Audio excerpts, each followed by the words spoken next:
Where's my Okay, we are mouse? live. Good evening. My name is Attorney Vince Davis, and this is The Secret, How to Fight CPS and Win. I'm joined by my two co-hosts, Miss Georgette Truman and Miss G. How are you this evening? I'm good. Thank you for asking. Good. And our second co-host, Mr. Darren Guy, all the way from Maine. Darren, how are you this evening? I'm doing well, Mr. Davis. Thanks for asking. All right, I see we have a special guest in the house, Miss Erica. Is it Rebar? Yes, sir. Erica, where are you from? Pennsylvania. Pennsylvania. What county? Fayette. Very nice. You know where Scranton is? Yes. There was an attorney that used to work for me who is from Scranton, and she was an attorney there for like almost 20 years. And then she met some guy on the internet and moved out to the West Coast. Got married. That's awesome. I think they met online, and they're still married to this Oh. day. To this day. That's awesome.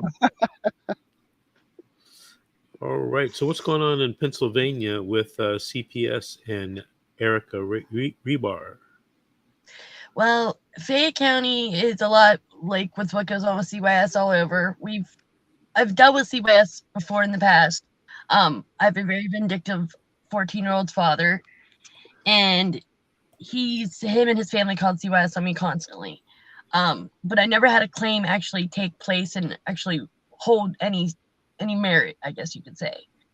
And up until last year, May of last year, actually the end of April, the last day of April, beginning into May, someone had called CYS, and because it's Children Youth Services here.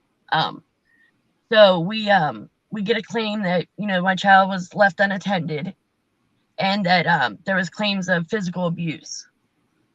And if anybody knows me, I'm a lot of mouth, but I'm far from anything. And we had got the claim. We were getting ready to leave, and lo and behold, I opened the door and walk into a state trooper and a CYS investigator. Completely blown away that they were even there. Couldn't understand why. And that unleashed what we're into now a year and a half later. It's horrible. They are absolutely, they don't do anything to reunify family here. I actually just had a hearing today, and they canceled it and continued it till the very last second. Literally, as I was walking through the doors, I got a text message to go home. That said what? Go home. That there wasn't going to be a hearing today, and they said it was continued until the end of the month. What kind of hearing was it? This was what is the name of it? What had happened is we had gotten a special relief grant that let my mom split custody with the other grandmother, which I can go more into detail. But the hearing today was because they had stripped me of my visits, my supervised split custody visits that I had at my mother's with the paternal grandmother, and they had stripped them back in the beginning of August. And today was the hearing to try to get those visits back. So I guess like I don't know what you want to call it, like just another appearance in front of the judge to like get them back. I don't know what the name of the meeting was called, the hearing was called, but. Well, how many kids are involved? My oldest and my now two youngest, because I just had a baby back on Father's Day. So and they took that baby? Yes. Gee whiz. My daughter, she's my second youngest, or my second oldest, I mean, and she wasn't involved in any of this. There's a whole strategy. There's a whole strategy that where you have a CPS case and you're pregnant and about to give birth. There's a whole strategy you should implement so that you don't lose that child. Well, see, that was the thing. Oh, sorry, go ahead. No, that's okay. What were you going to say? I kind of kept it on the low. I really didn't say much to anybody because I didn't show a lot. So I really didn't say anything, and kind of just was hoping the case would have been closed by then, because that was the original projection date for Fayette County, was to close my case before this baby was born. Unfortunately, that didn't happen. So I ended up having him 2 weeks early, and they didn't bother me until the day before I got discharged. And then they came in and they had a hearing they tried to get me not to be involved in because I was in Pittsburgh having the baby, and they were having it back here in Fayette County. I only found out by pure accident that they were even having a hearing. And I showed up and they weren't expecting it. My caseworker has been kind of vindictive this whole time. What are they accusing you of? Just domestic violence? It was, the initial claim was supposedly I was impaired upon arrival of CYS, which I wasn't, which was later determined. But initial claim was child neglect and being impaired. And then it went from child neglect and being impaired to lack of proper supervision. And then from that, now it's a drug allegation. Again. All right, Miss G. Please take over. Ask some questions. Make this picture a little clearer for me. Erica. Yes. They're putting me on I the can give you spot. the whole rundown. You always put me on the I know it. Don't see you do that all the time. Okay. Erica.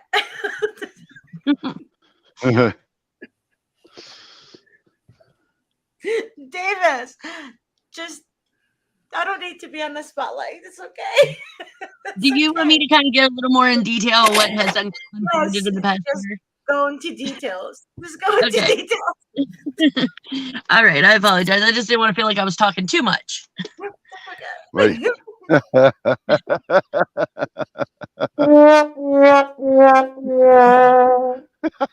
Hey, Erica. Miss G's such a Yeah. great co-host, isn't she?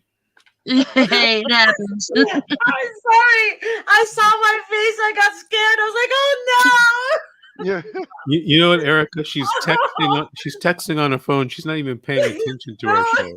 No, That's probably what it is. no, Erica. Honestly, this lady, they couldn't find our YouTube link, and she texted me, and she wants to see it, and that's all. So I was just telling her I emailed it to her. So that's all. That's all. I Perfectly promise. fine.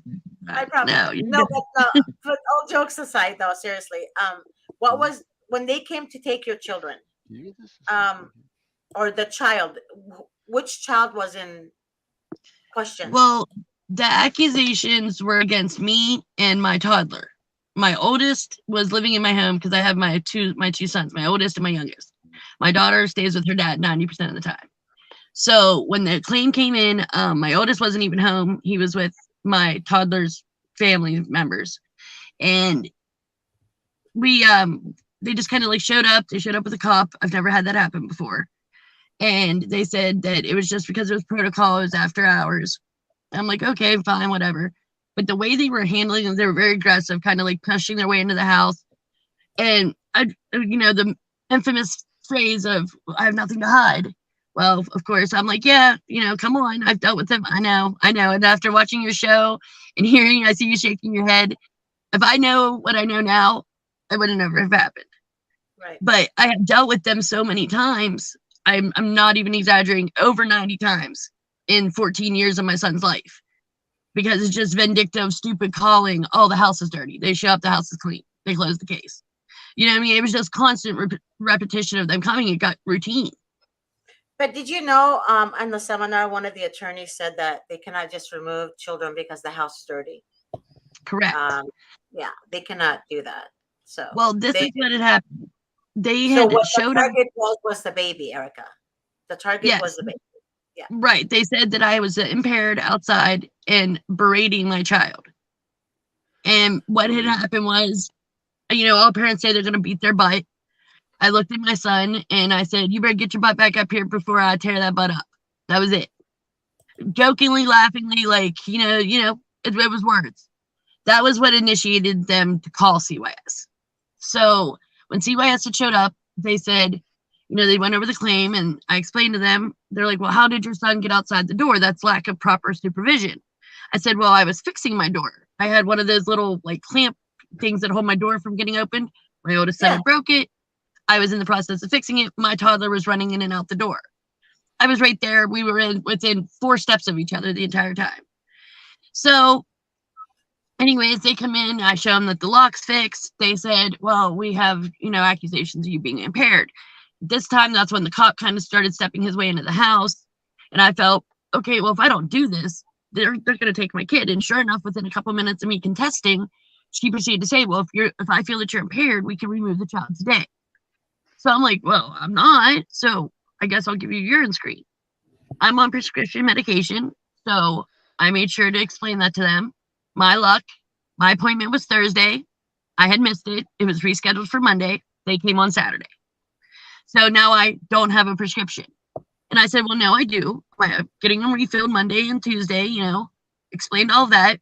She writes down everything and she goes, I said, well, do you feel that I'm impaired? She says, no. I said, okay. And my son's father is standing there and he goes, well, do you feel I'm impaired? She said, no. Well, let's see what the results of the urine screen is. And of course, I was dirty. I had my prescription medication. And because of that, they implemented the safety plan. Told me I didn't have a choice, that if I didn't do it, they were going to take my kids immediately. And did you sign the safety plan? I did. My son's dad did it because they said that they could leave my children with me as long as he was there, as long as I was supervised. So again, I was like, okay, this is crazy. I'm immediately upset, but I know that they react off of everything. So I was like, okay, got to kind of keep it together a little bit. This was Saturday. She said she was going to send another caseworker out on Sunday that I needed to drug screen again. I was like, well, at this point, what else am I supposed to do? Because if I'm not, I got to go to court Monday. So Sunday came around. They called me. They said, well, you need to bring your oldest son home. And he was with family. I'm like, well, why? The claim isn't anything to do with him. Oh, well, we need to see him too. Well, my son, talked to him on the phone. We went and got him, everything. So that was Sunday. Monday, we had to go to a hearing. Now, I'm not with my oldest son's dad, so we are still not communicatable at any level. And so he, of course, was notified of the CYS matter. And on Monday, we had a hearing. He attended via Zoom. And they had said, do you agree to the safety plan?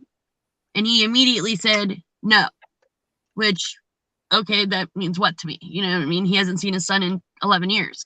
So I'm like, okay, that shouldn't mean anything. No, it had nothing but merit. They have solely acted on him denying that as the reason for my toddler's dad to be supervised as well now. He denied the safety plan, saying that me, my son's dad, my toddler's dad, and my mother are all drug addicts. So now CYS is... Okay, did they assign you a court-appointed attorney? Not at that point, no. And Monday, the hearing that we were via Zoom. We didn't get to talk. My son's father was the only one that got to talk, and he put us all down. And didn't tell me I needed a lawyer, didn't tell me how this was going to go. I got told to shut up like 5 or 6 times by whoever was in that room. I don't even know who all was there. And then next thing I know, literally within 4 minutes, the hearing was over. Boom, done. I'm like, okay, so now what? So the CYS worker calls me and she says, hey, the ruling is you have to be supervised. We got to go back to court on Wednesday. Your son's dad denied the safety plan. I'm like, okay, so what does that mean? She gives me no explanation, says you'll find out more Wednesday. Okay. So Wednesday comes. I'm walking into the courthouse. She tells me the hearing's at 9:30. I'm walking in. Right as I'm walking in at 8:45, she texts me and says, hey, you need to go have both kids, my oldest and my youngest, your mother and your toddler's father all need to be present for this hearing if you want your kids to stay in the home. I'm like, holy crap, okay. Well, my mom doesn't drive, so I'm like, okay, well, I got 20 minutes. I got to shoot across town and go get my mom. So I go get my mom. I'm heading back. We're like, hey, we're walking in, letting her know what's going on step by step. We're getting ready to walk in the courthouse. She calls my mom's phone and says, tell her to go home. She missed her hearing. I said, excuse me? You just told me to go get my mom. How did I miss my hearing? And Fayette County is so backed up with every judicial level. There's no way my hearing actually took place on time when it was supposed to. Did they know before? Did they know that you were pregnant? Did you have to report to them that you were pregnant, or? Well, this is my pregnancy was just with my newest baby. He's only a couple weeks old. Right. My toddler is the one that was the accusation was against. Right. Then so when they came to you, you were already pregnant. I got pregnant like a month and a half later, something like that. And they knew you. They knew you were pregnant when you No. found out. No. No, I did not tell them. Did they not see you? No, I'm sure she they never. followed you. They followed you. She I know never they showed up. My caseworker has been to my house twice, and both times I wasn't home. Yeah, I know that after any child under the age of, I think one of the attorneys said under the age of 4. Any child under the age of 4, they're after. Yeah, So, that's what someone else said too. Yeah. So basically, all they care about is those children, and that's it. So they're going to make your life hell. They're going to make your life hell, and oftentimes, if you don't get an attorney, and I actually found an agency that can fund people for cases. I had Zoom with them today, and like an hour and a half actually. So it was very informative, and they can fund the case. And I think, well, I need to talk to Davis first before I open my mouth, so to make sure that he's on the same page before I tell you guys which agency it is. It's not Momentum Funding. They're crappy. They only fund around here we have no funding. In Pennsylvania, we have no funding. We have legal aid. No. They cover certain states, like all the states. So don't worry about that. Momentum Funding did not cover all the states. They only cover certain states. So instead of the attorney, working, and then you can't pay him, then he gets the funds immediately. So he can start, and he can like hire expert witnesses. They will pay for that too. So I just, I wanted Davis to kind of like have a one-on-one with them, not even me, go to the horse's mouth, and then be able to communicate and see if there's something he wants to deal with, before I tell you guys which agency it is. So I understand. I did my best to try to get everyone help, because I know a lot of people having problems financially. Yeah, and it's hard, really. It really is. You do need an attorney, though. Well, that's a good thing. I did obtain the court-appointed one. Of course, was pro CYS. Anything CYS wanted this whole year and a half, CYS got. If they said they wanted me to jump through a blue hoop, I was jumping through a blue hoop. You know what I mean? If not, I wasn't getting to see my kid. Of course. And when I finally had, after watching Mr. Davis and you guys a bunch, little things that I've picked up along the way. So I was like, I need to see the evidence. I need to see, what you have, what you've done, what you want from me, those kind of things. So I went in and I demanded my list, and I got nowhere. So then I went to her supervisor. I get nowhere. I went to the head of CYS of the department. I get nowhere. So this went on for about 6.5 months of just beating my head against a brick wall and getting nowhere. So finally, I had asked them for everything in my case file. I said, I want it all. I want whatever you have, give it to me. I don't care. And like I said, with me having open CYS before, because my son's dad calling so much, I'm like, I want everything. My son's 14. I want the whole 14 years. They're like, you can't do that. Well, I just did. I want everything with my oldest. I want it all. So they give me what they call a dictation. It's literally every conversation I've had with them. Nothing else. No evidence, no facts of finding, no discovery, no nothing. I'm reading through the dictation, and I see, because I have been demanding the results from May 1st of last year, that urine screen that they took, I had asked to be labbed. Just got the results. I got my dictation maybe, let me see. I got that in November. So this is already almost 10 months. And so I go through my dictation, I'm flipping through, and it says that I had failed my urine screen for 7,320 nanograms of my Adderall prescription, which is what they presented to the judge as a dirty urine that they claimed was for methamphetamine. Which but you now don't come to find out, right? That was never the case. But you don't do meth, correct?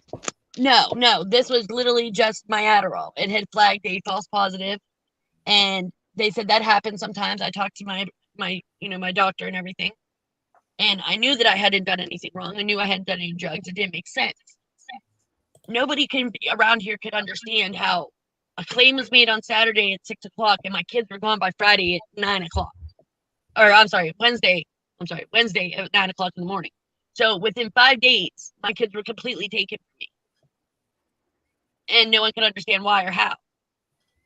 No process, no let's intervene, let's no interject, let's help at the home. My kids were immediately removed. My son didn't even get to come home and tell me back. He was at school. They ripped him out of school. And they sent him to his father. What you should have done, and that came from Attorney Double O. He said that it's best, he would always advise people, parents, to go get your own testing right away, every day. Right. Which So is what I basically, do, because I do take medication that I on have to your be own. drug tested for. But no, on your own, meaning on your own. Yeah. Yeah, like Okay. on private. Yeah, I did go to MedExpress and pay out of pocket for a couple urine Good. screens that came back Good. with exactly what was supposed to be. But keep doing that right now, because, and also do a hair follicle test. But then he said a hair follicle test doesn't really matter because it Yeah. really doesn't. It's so basically you need an attorney that can get expert witnesses, that can look at the report, evaluate the drug report that they claim that you do meth. He needs Yes. to do all of that. So you need a good attorney and you need an expert witness. That's what Well, I I've did learned get- in this seminar. Mhm. Right. Which was from you guys. I did have a little bit of money. I got a court-appointed attorney, and I paid him a little bit extra to come to the past couple hearings that we've had.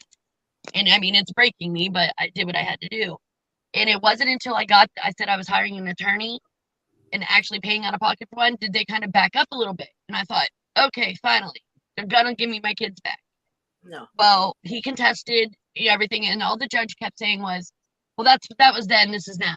I'm not worried about then, this is now. I said, but you took my kids for a urine screen that you said I was dirty for drugs. You told my oldest the same thing, which now my oldest believes that I'm a drug addict. And I haven't got to see him since I took him. And he lives with his dad, and like I said, me and his dad are not on any level favorable.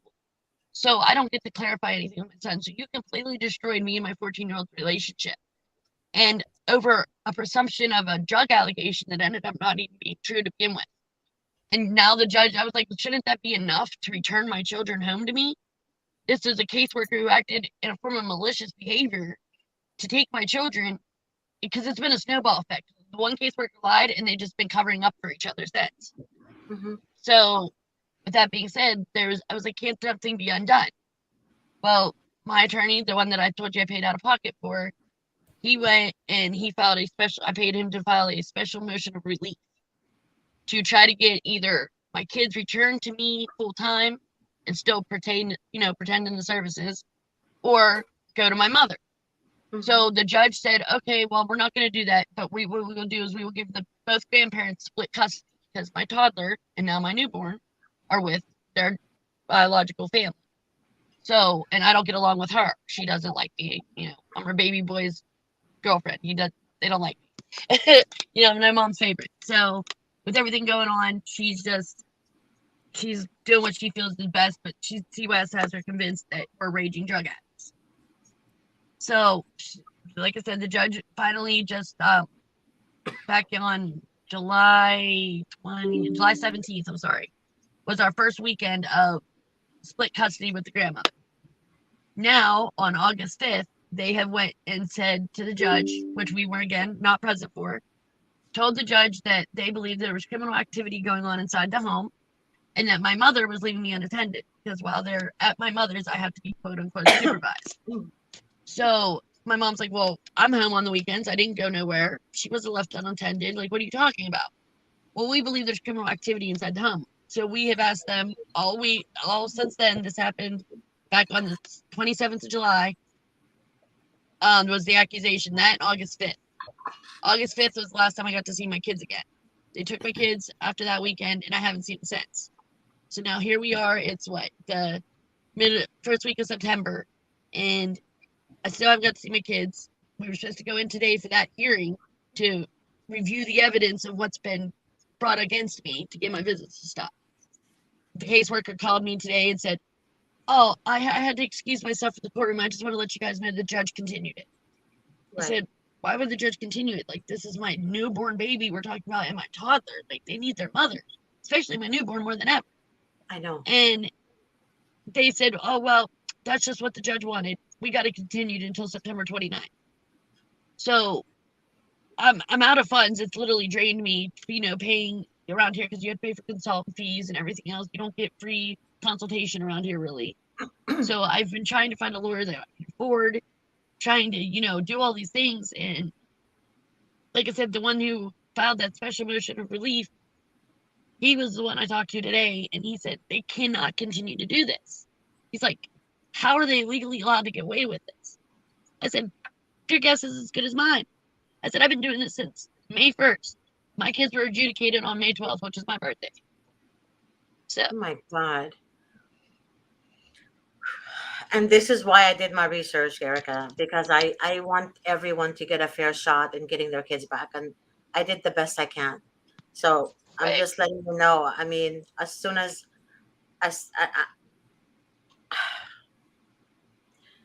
but even if Davis goes to Pennsylvania, he would have to get approved for a Pro Hoc Vici. So it takes a while for that to be approved. I mean, but you can, what stage of the case, Mr. Davis, that she can tell the court, like, that she's able to tell the court that she's seeking outside attorney? Can they, I mean, considering you have to apply for, you have to submit a Pro Hoc Vici to the court. Like when in the case does the judge might not approve it? Like how far in the case? She can get an attorney Pro Hoc Vici anytime. Now, the attorney has to be approved by the state of Pennsylvania and then by the judge, but it can happen at any time. I wouldn't tell them until, the attorney applied for the Pro Hoc and the motion was made, then they will be surprised that somebody's coming in. Mm-hmm. I just did a trial today in Las Vegas, which is in Nevada, for a client in a CPS case. Yeah.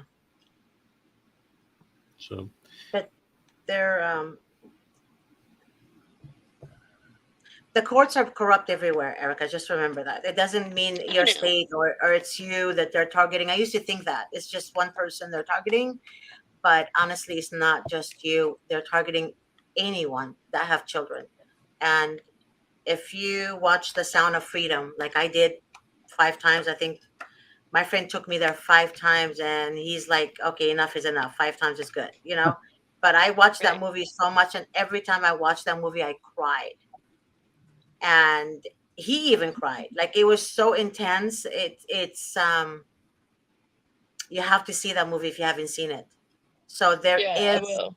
there will be justice, believe me, because now everybody's opening their eyes. Everyone, not everyone, I shouldn't say everyone. Some people are open. Some more than before are opening their eyes to the corruption. Oh, I know.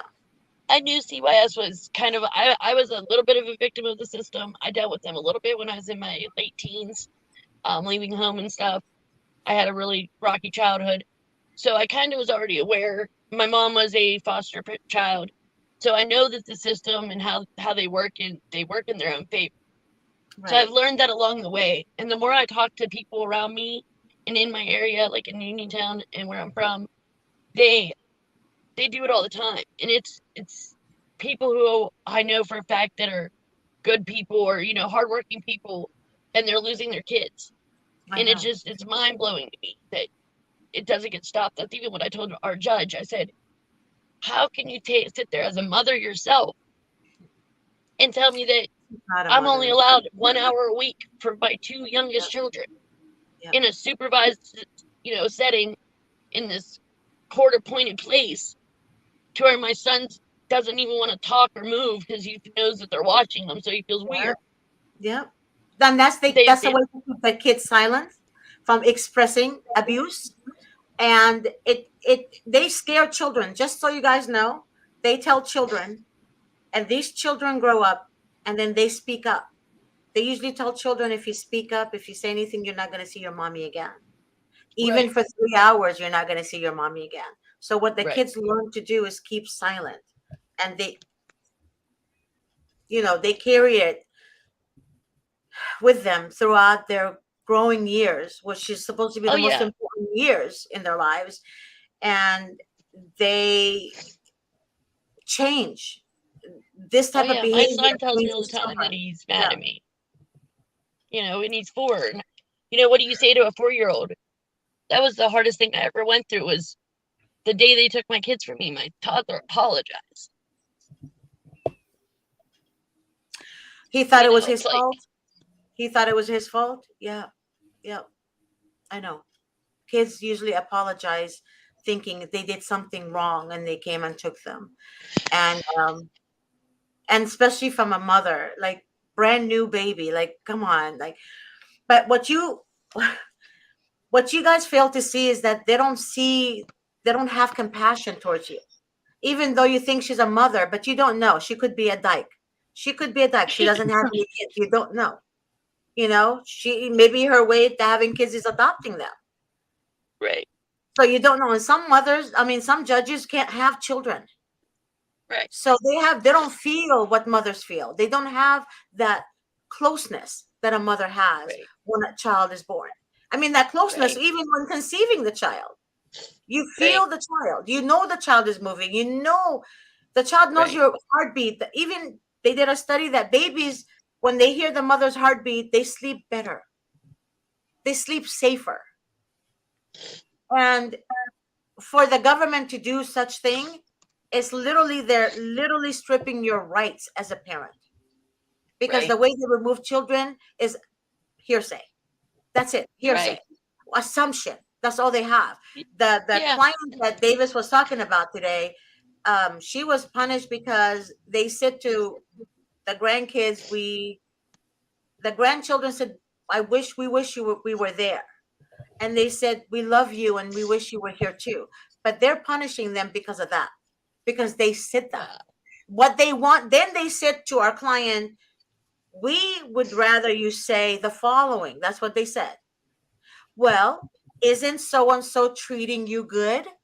So basically, they wanted them to ignore the children's Wow. love. Wow. So they're trying to train parents and grandparents, hey, do it this way, which is Right. literally telling the grandchildren, hey, we heard you, but we're not going to acknowledge it because Right. we have to let you go. So the grandkids can grow up thinking they let us go. Then they have Right. issues as they become teens and as they become young adults. They will go on in life blaming their Right. family. And that's exactly what the government wants you to do. So the best thing to do, like I said, and I know you're doing the best you can, Erica, but as soon as Mr. Davis speaks to these people and he decides to move forward with them, I think it would be a great idea, God willing, Yeah, that'd be for awesome. everyone to be able to gain legal help. And also they can fund, I think, over $1 million, depending on the case. Like you have a civil lawsuit, they can fund over $1 million, depending how much the lawsuit is. And they said that Awesome. if you don't win, then they don't get their money back. So basically it's so that's why I wanted, Yeah. I wanted, but I'm not thinking about the not winning part. But Right. again, Right. but Mr. Davis is the man. He has to speak with them first. If he wants, I can set up a meeting with them, one-on-one conversation, and maybe he can get a little bit more clarification from them. Right. And I think it would be best. And if you like, Erica, just text me at that number that you see under my nose. Oh, it's not there anymore. Okay. Um, No. I'm sorry. I don't know how to get it. No, you're good.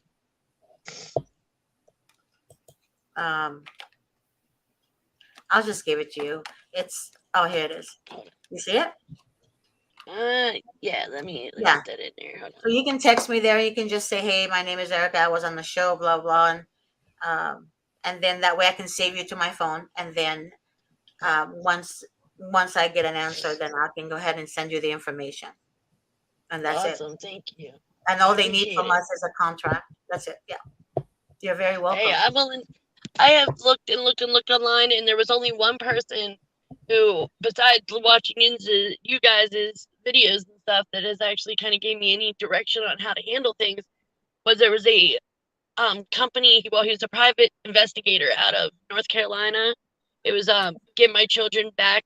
Is it Dave? Or something. Is it Dave? I think yes. Yeah, I know Dave very well. He was the only one who actually contacted me back, said, listen, you're not wrong. They are completely railroading you. And he was like, whatever you do, don't give up. I just couldn't afford to pay his fee. So that's He's good at what he does, though. He's so good at what he does. He would get you any type of information you need on the social workers. Like one of the case he was handling, he discovered that the social worker had 2 DUIs and an arrest. And she was still working for the department. Another social worker was, her boyfriend is, sex molester. And he's on the state registry. And they kept children there with her as well. So basically, they kept children with her as well. So oftentimes, having a private investigator, having a expert witness, having an attorney, it comes together as a package. And it's very important because the private investigator will help the attorney. The social expert will help you and the attorney to win the case. So, and they all cost money, and the system knows this. They know that it costs money. They know that the original ordinary person is not going to be able to afford it. So what they do is they take advantage of the needy while the rich get away with it because they can afford hiring an attorney. Shit, there could be even married to the system. Exactly. So either way, they will drive you crazy to the point where you lose your sanity. You lose your sanity. And then when you gain it back, you lose it again because you have to relive the past with your kids if you have them. And then they remind you of everything you've been saying is true. And then you relive it again. And then your soul just is taken away from you. It's like removed. And it's endless. It's endless trauma. And it makes you question everyone around you. You think everyone is crazy. You think everyone is narcissistic. You think everyone is out of their mind. Because now you're thinking to yourself, okay, well, you start questioning yourself. But all along you're right, and they make you look like you're the crazy one. So and they do. They literally convince you that everything you've done is wrong. Like I'm not. My choice of parenting might not be the greatest because I'm an Italian. I'm loud. I talk with my hands. I'm just who I am as a person. It might not be everybody's parenting standard, but my kids are loved. And they're your babies. It doesn't matter. That's God given. Kids are God's gift to us, right? So when they adapt to us, I'm Middle Eastern. So when we get together, we're like Italians, big family, and we laugh, we talk out loud. So basically. And we dance. We really dance. So basically, we become a big group of people. Kids, when we have kids in a family, they're used to it. So they jolly with us. So it depends on the family. It depends on the home. It depends. Every child adapts to their family. They adapt to the family. But if you take them from their comfort zone and put them in a stranger's home, they're not going to adapt in a normal style. They're going to literally be disconnected from themselves, and they're going to turn to drugs and the wrong friends because those are the ones they're going to get validation from because they're not getting validation from anyone they're with right now. So even my 4-year-old's doing it now. He's acting out in school. He's back talking me, telling me that he hates me, won't talk to me for days on end sometimes. And it's just like that's not my kid. Like that's not who my kid is. You know what I mean? Like I'm close with all of my kids, and it's mind blowing. And they have literally drove a wedge between his dad and his dad's mom. They drove a wedge between me and the dad. Everything. They have literally picked us apart bit by bit. The separation, that's all it is. Listen, your mother-in-law or whoever she is, Yeah, she might pretty not much. like you, but she's delusional right now because she might Yeah. not like you, but she doesn't understand that she's hurting her grandkids. Exactly. And all And she they will says is hate she her. doesn't want to raise them. Exactly. That's And all they're she gonna hate says. her when they get older. So that's why get your kids back before they damage them. Worse. Yeah. So do you have any questions for Attorney Davis, Erica? Yes, I did want to ask you, like, my toddler's dad, my two youngest's dad, he's the one that was there when CYS initiated the claim. Okay, he wasn't mentioned in the claim. He was the original safety, whoever you want to call it. So now they have went as far as putting him in, lumping him in with me. Like they said he needed to go through the list of, and which you've said before, you know, there is no normal list of what you need to do or what you don't need to do. Every case is by case basis. So, you know, they hit us with, well, everybody's got to do a drug screen. Everybody's got to do a mental health event. Everybody's got to do this. Everybody's got to do that. And he says to them, he stands up in court, he says, I'm not going to be labeled as anybody else but myself. Mm-hmm. I want my kids home. I'm not part of this claim. But she wasn't. It was me and my toddler. And since then, they now say he has emotional outbursts, that he can't control himself because he stood up in court and stood up for himself. And now they're saying that he has to go through all these things, that he has to now be supervised. He now has to do all these things. Is there anything that we can do to where, since he's the non-offending parent, to help alleviate this? Because like he went got like we completely separated. He went got his own apartment, like an hour and a half away from me, like the whole nine, to try to appease CYS to get these kids home. And now they haven't even went there and did a home check. They're not going there to make contact. We do everything by email, so it's documented. Nothing. We're getting nothing back from them. She shows up like the day before court. That's what she does. And she'll put a note on my door and hurry up and bolt tail to her car. So like, is there anything that we can do to make them go and see the dad's home? Like, even if they're going to keep coming after me, he was the non-offending parent. You know what I mean? Like, I can handle it, I can maintain, but as long as the kids are with one of us, I'd be better. Well, let me answer the question. There's a lot he can do. And I'll give you the answers as if you had a case in California, because I'm not licensed in Pennsylvania. But you can talk to the attorneys in Pennsylvania to see if I'm bringing up the issues that are the same in Pennsylvania. You know, at some point in the case, at the disposition hearing or one of the 6-month review hearings, he should have had a trial to prove to the judge that children should be returned to him. Now, here's the problem. If you go to one of those hearings and for whatever reason he and his attorney don't set it for trial, then the social worker wins and the kid is never returned home. Right. Well, they will let him. They gave us 2 separate time frames. Like my hearing will be at 10 and his is at 10:30, but they still put us right together. And he never gets to actually be for himself. So he is now going as far as representing himself to try to get something to happen because the court-appointed attorney they gave him wasn't doing their job. So he was like, I fire them. I'd rather do it myself. If I'm going to lose my kids, I want it to be my fault, not by the hands of somebody else just not doing their job. So he's been representing himself in the last hearing. That, and what you were just explaining, that the trial is what we just had. That's what gave us the split custody. The judge finally gave us that after a year and a half. Oh, so the kids are back home? Stripped it away. Are the kids back home? No, I got split custody and then they stopped. Okay, so you're confusing me again. Are your children back? Are the children back home with the parents? Yes or no? No. Where are they living? Both of my youngest are with their dad's mom, the grandmother. Okay, so they're in relative foster care. Yeah, and when you keep saying that you have split custody in California, that's what the order says. You know, I'm going to have to do a video on listening. Sorry. I'm trying to answer your question. I really am. But if Sorry. you keep jumping in, I'm not going to be able to do it. And we're almost towards the end of the show. You watching this, Miss G? See how that works?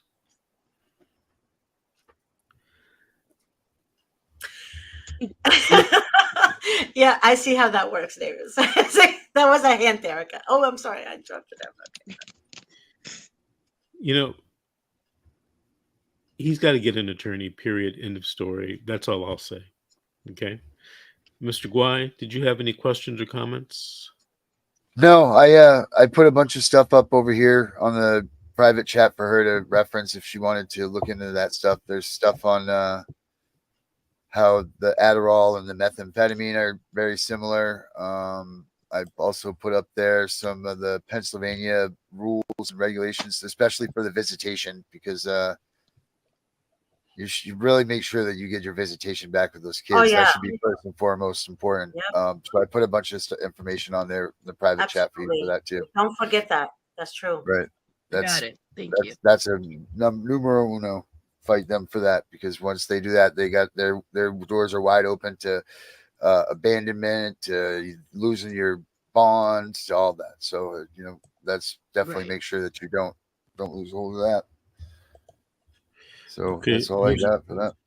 Mr. Guai, I'm pasting all the links in the chat so that they will live forever. All right. Yes, thank you. I appreciate it.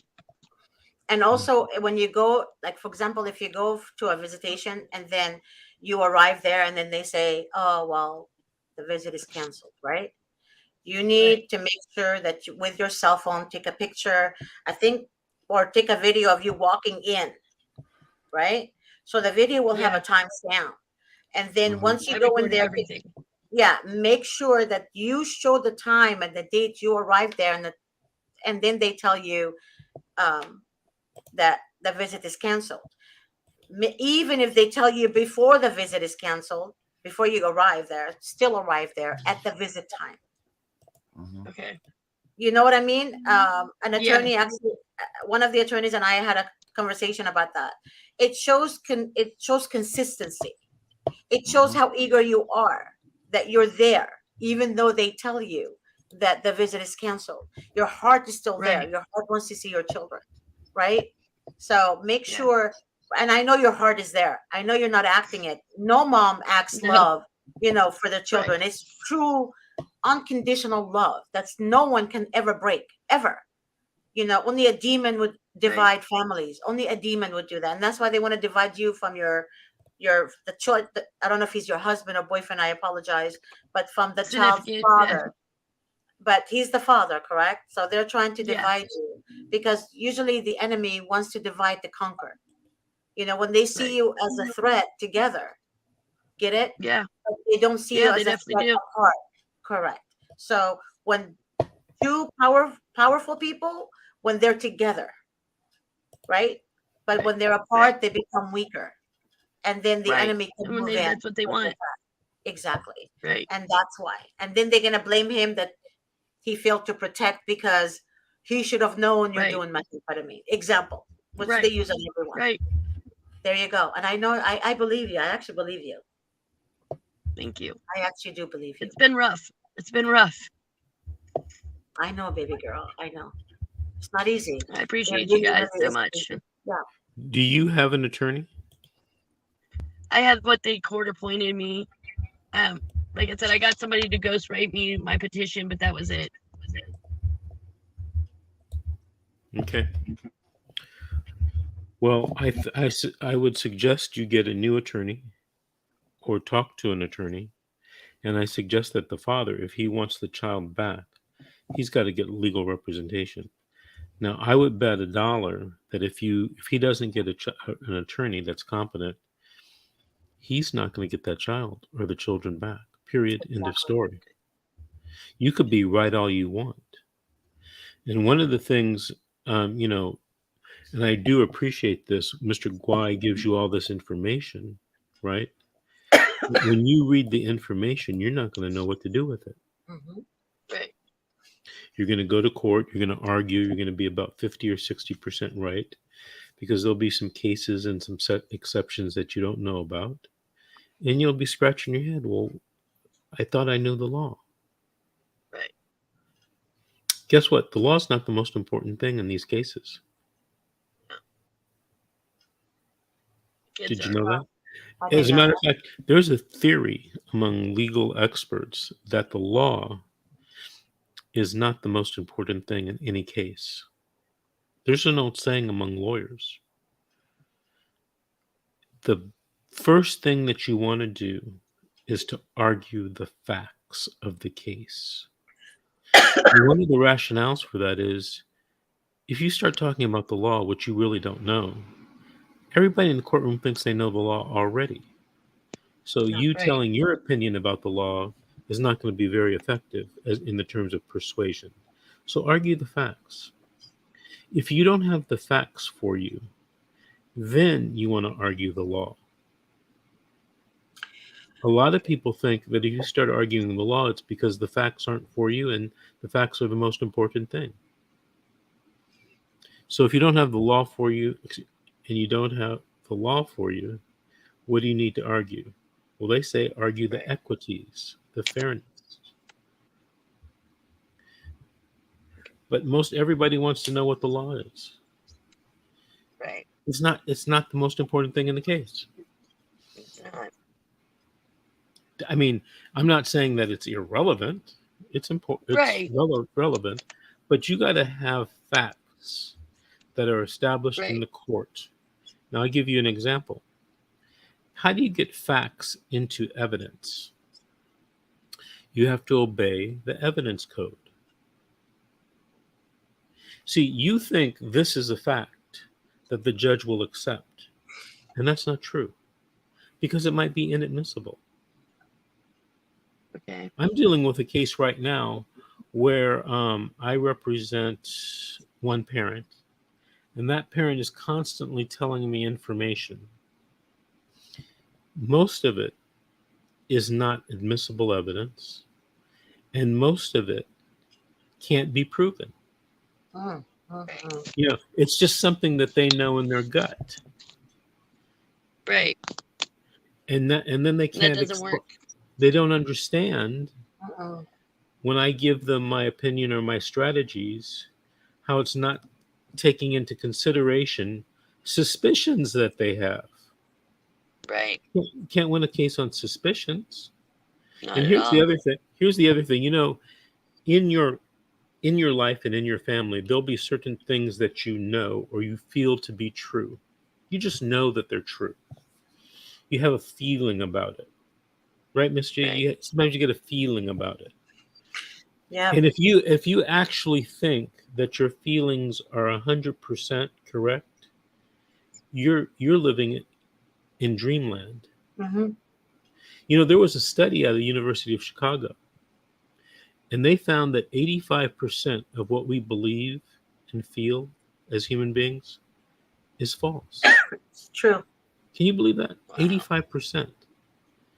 So if you go into court thinking that you can tell the judge your feelings about this, the judge will probably listen, but then won't rule in your favor. You know why?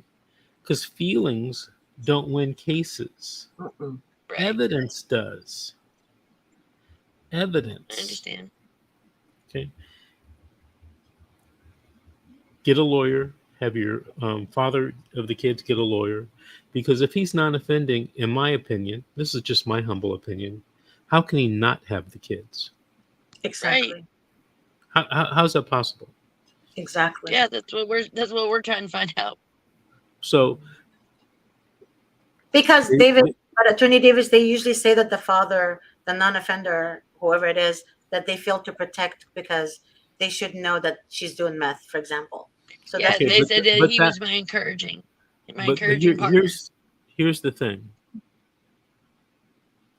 Assuming that's true, okay, that's not enough to keep the kids away from him at the disposition hearing.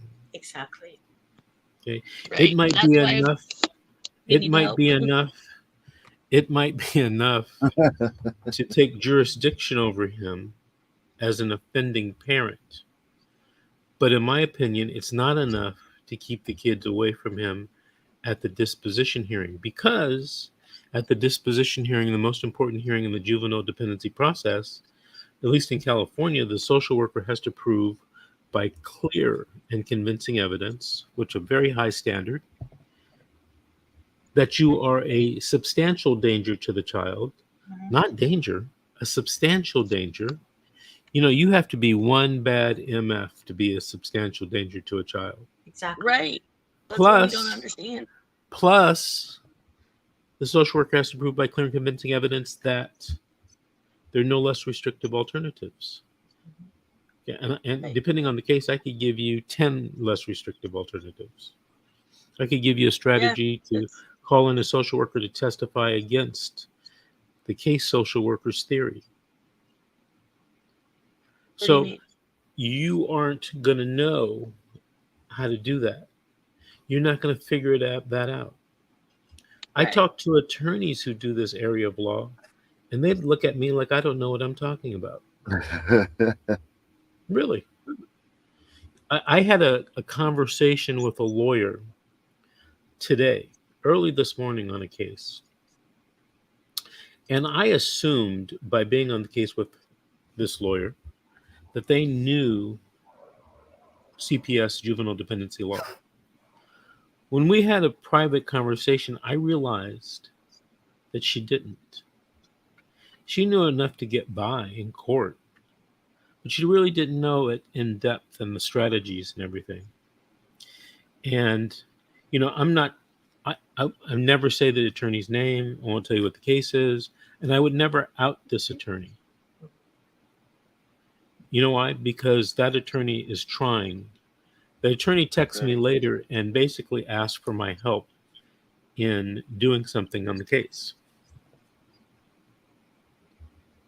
Yesterday, I'm involved in another case where a very experienced attorney, extremely knowledgeable, extremely sophisticated, called me and wanted to know my opinion about some things. I'm on the case, and we're against each other. But she called me, and some of the questions I answered, and some of the questions I said, I can't answer that. Mhm. You know, because you might prepare and use that against me. Right. So her calling was for information. It was, you know, probably a two-part call. Get information from Davis and learn legal strategy from Davis. Yep. And this attorney, I would guess she's like a 20, 25-year attorney. Wow. But even she's learning. 20, 25 years in CPS cases alone. You have 0 years of experience in CPS. Right. And you think you can walk into the court just because you know a little bit of law and win your cases. Does that ever work? No. 1 out of 1,000 of course times. not. 1 out of 1,000 times. But if you're betting your children, are those good odds? No, No. not at all. No. Not at all. So when I tell you, hey, get an attorney, get the father an attorney, I'm just not talking out my butt. I really mean that. Right. I really mean that. I don't know how many times this happens to me, and I know it happens to Miss G. People will call me and say, hey, man, I spoke to you a year ago, and I decided not to hire you, and I, you know, went on and did this myself, or went with the court-appointed attorney, or whatever. And it didn't work, Mr. Davis, and they're about to terminate my parental rights. What can you do? Can you represent me? Well, yeah. Well, how much? X. You told me 50% of that, you know, a year ago. Mhm. Yeah. But now the case is even more screwed up and you want me to fix it. Yep. So now I got to fix it and I got to win it too. That's double the work, sometimes triple the work. Triple the work. Right. So I never tell people I told you so. I never tell that. That's, you know, like the worst thing you could tell somebody in this situation. You Or in just any, tell them you're. Just or tell in them any, excuse me, Miss G. Or in any situation, I told you so. It's the worst thing. Yeah. You just listen to them and you try to help them. That's it.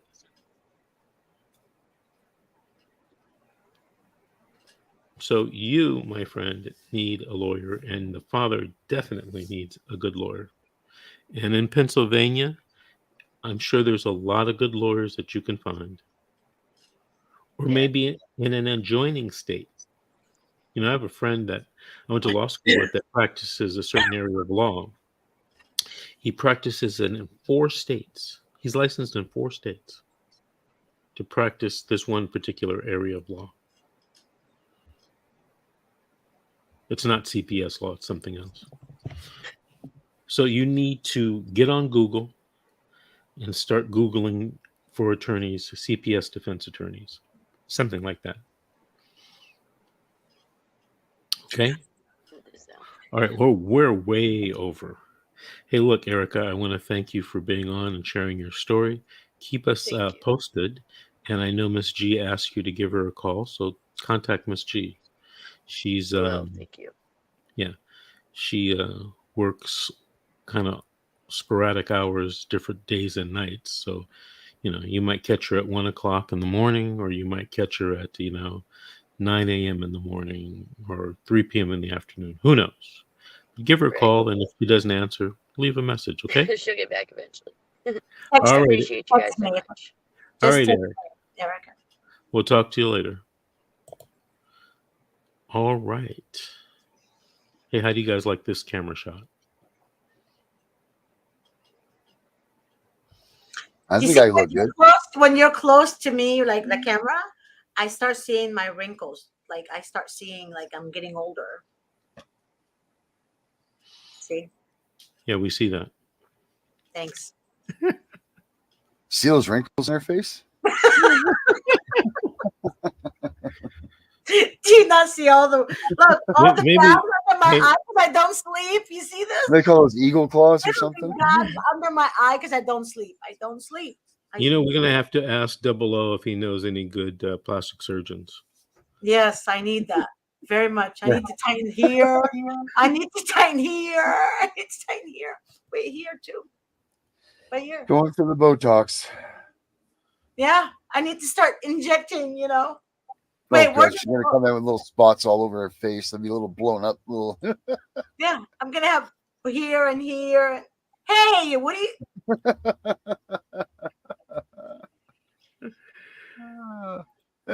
Are you camera shy, Miss G? I really am. I really, really am. And I told you that before.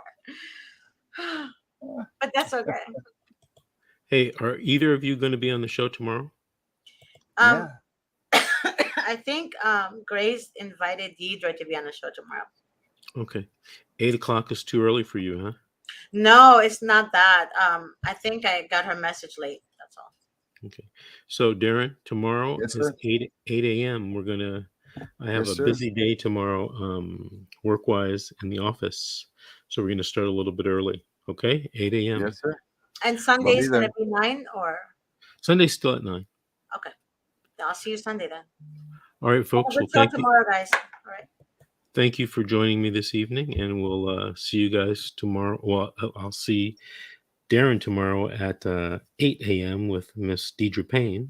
Yes, sir. And we'll see Miss G back on Sunday morning at 9. All righty, All right. folks. Good night. Good night. Good night.